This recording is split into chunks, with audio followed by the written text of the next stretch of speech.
Morning. Today is April 22nd, and we have the results from our soil test that we did a few weeks ago. I have a whole video going over what I did here as far as my thought process and what we were looking for and all of that kind of stuff. So I'll link that. But basically what this was is we got soil samples from two different companies. Company one was the company that we bought soil from last year, and then we wanted to try a new one just to kind of see what was in our area. So we got a second one, and this test was basically to try to make sure, do our best to make sure that the soil drop that we got, which is both of them are uh, part topsoil, which is kind of like whatever is scraped off of the top of wherever they scrape it from, and compost. And so both of these are kind of a mix of those two things.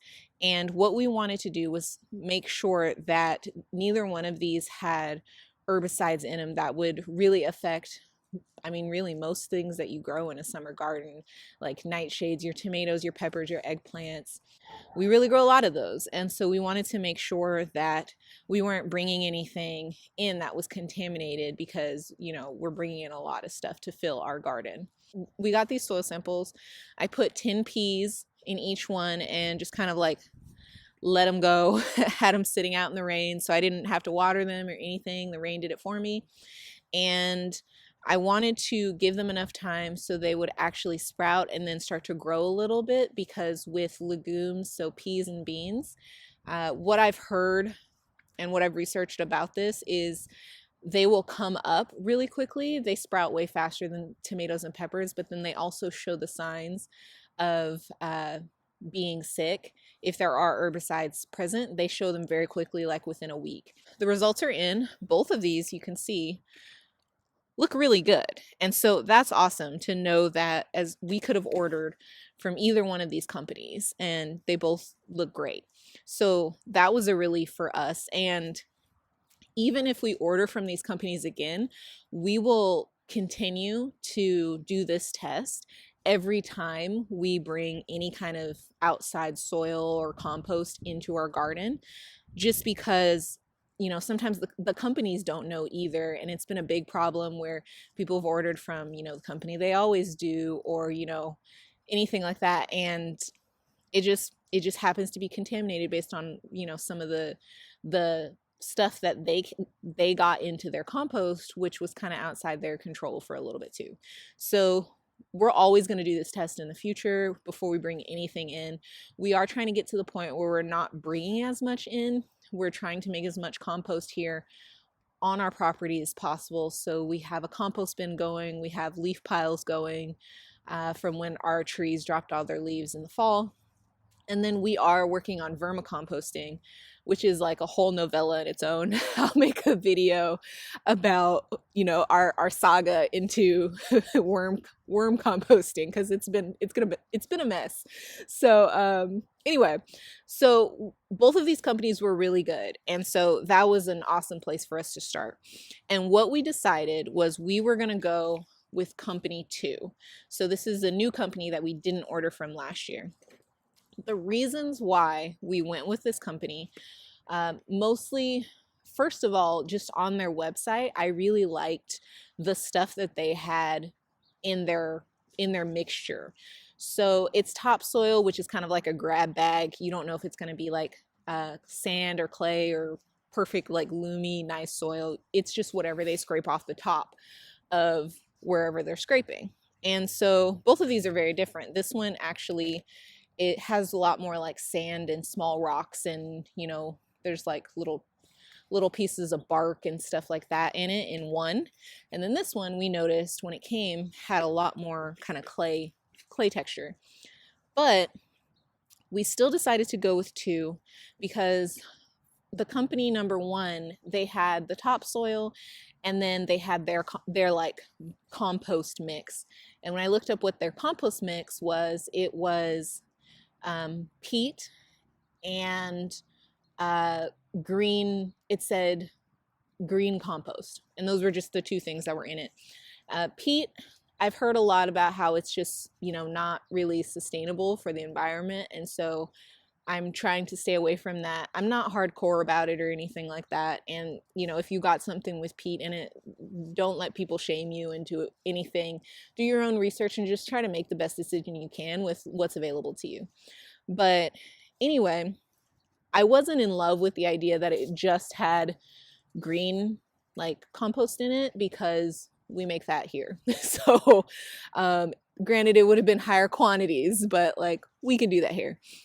Number two had a lot of different stuff in it. So it had all of that without the peat. So it had green compost, which was like lawn clippings and stuff like that, basically. And then, oh, Remy sees the bunny. There's a very small bunny in our neighbor's yard right now. Remy, we know. Quiet. Good boy. Good quiet. I know. I saw the bunny too. Um, and it also had a lot of other things in it. Like it had mushroom compost, and I can't remember all the other things, but it was like 3 other different types of compost. And I liked that. And so we went with company 2. Now, like I mentioned, it has more clay. That is a risk that we're taking. We already have kind of pretty clay-ish soil just in our yard on its own. The drainage isn't great as far as, when it's raining in wintertime and all of that, but we are trying to mitigate that while we put wood. One of the reasons why we put wood chips all in the back garden here is we're trying to actually like improve that soil over time. And we know that there's going to be a lot of other stuff going in with this soil that is pretty clay-ish. And so we're hoping, one, that we can, as we continue to add our own compost and, all that good stuff, organic matter, that the soil improves and the clay is just not a problem. But we are also hoping that it might actually be good for us over the summertime because it gets so hot here. We're hoping that it'll help a little bit with moisture retention and hold water in the beds. Because one thing we noticed with the company we used last year is our beds dried out really fast. Even when we were on the like daily watering schedule, the top was just like super, super dry and dusty. So we're doing a couple things. We're also gonna try to actually do mulching this year and cover the beds, so hopefully that'll help too. But anyway, that's just kind of some of our thought process around why we chose 2. We did fill 1 bed yesterday, which is really exciting. It's that bed over there. So we got 1 bed filled, and so I'm going to show you kind of like what it looks like what the soil looks like. Okay, so this is the new soil that we got, and you can tell it's really clumpy. There's a lot of clay clumps in here. Some of them are pretty big, and as we were filling it up, I was kind of like breaking them apart with the hoe, and we'll continue to break them apart.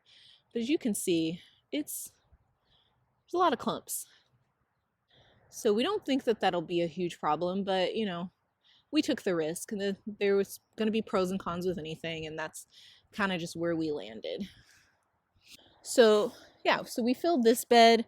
Over the next couple weeks, what we're going to do is we're going to finish filling this one, and then the 3 empty 16-foot beds behind me, we're going to be filling those, and then we're going to be topping off all the rest of the beds and getting stuff planted. What I'm going to do is I'm going to take you along on this video and just kind of show some of the work that goes into it. I might do this kind of like time lapse just to make it go a little faster for you. Might just do small clips. We'll see just kind of like what works out and what looks good. But I want to take you along and just kind of like show you as we work in our garden for a week.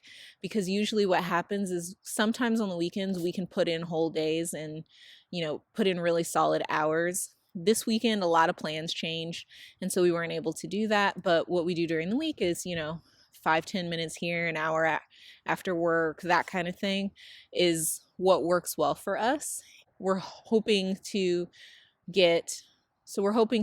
top all the beds off and then finish the irrigation lines. So you can see right there behind me, we did all of the irrigation lines that are buried, and then we just have to kind of do the part that goes into the beds. And so we have to do all of those. We have arches that we're going to put up. We just bought some more T-posts yesterday, so we have the final arches that we're going to put up, which I'm so excited about. There's going to be, I think, just one that I'm moving out of these middle beds behind me. Actually, yeah, it's that one right there. We're moving that one, so that we'll have the arches on the 16-foot beds on either side of these 8-foot beds. And then the 8-foot beds, I'm going to do mostly flowers in the middle with some tomatoes, just because we have some T-posts that are there, so I'm just going to use them. But yeah, so it'll be a lot of that kind of stuff. And then once the arches are in, I'm going to start putting like our squash in and direct sowing that. I want to wait until the arches are up, just because last year we had all the plants in and then we built the arches, and it was just a little harder than it needed to be. So yeah, I'm gonna put all of this stuff in place. I might even try to do some of the mulching before I plant things. We'll see. I have to decide on that.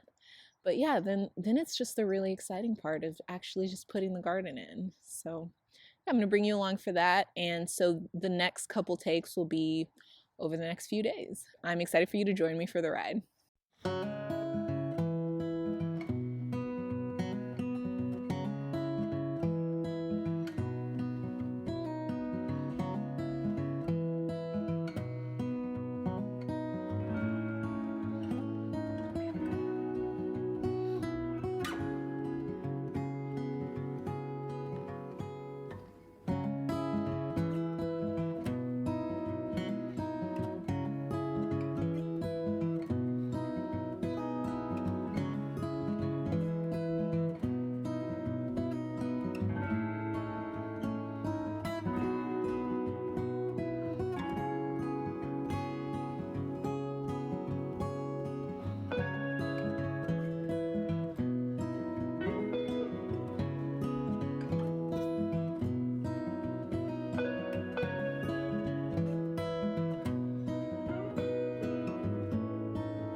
There's